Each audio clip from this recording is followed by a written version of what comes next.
OTT చూసే ముందు ఓసారి ఇటు చూద్దాం. పూర్తి వివరాలకు చదవండి రేపటి సాక్షి దినపత్రిక. ఏపీలో వరద ప్రభావిత జిల్లాల్లో కేంద్ర బృందం పర్యటిస్తోంది. కేంద్ర హోంశాఖ అదనపు కార్యదర్శి సంజీవ్ కుమార్ జిందాల్ నేతృత్వంలోని బృందం పర్యటిస్తోంది. భారీ వర్షాలు, వరదల కారణంగా రాష్ట్రంలో సంభవించిన నష్టాన్ని అంచనా వేయనున్నారు.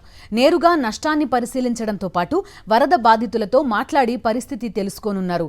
ఈ మేరకు ప్రకాశం బ్యారేజ్ దెబ్బతిన్న గేట్లను పరిశీలించింది కేంద్ర బృందం.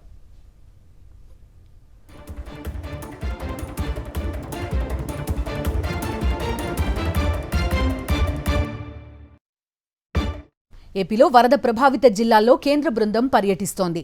కేంద్ర హోంశాఖ అదనపు కార్యదర్శి సంజీవ్ కుమార్ జిందాల్ నేతృత్వంలోని బృందం పర్యటిస్తోంది. భారీ వర్షాలు, వరదల కారణంగా రాష్ట్రంలో సంభవించిన నష్టాన్ని అంచనా వేయనున్నారు. నేరుగా నష్టాన్ని పరిశీలించడంతో పాటు వరద బాధితులతో మాట్లాడి పరిస్థితి తెలుసుకోనున్నారు.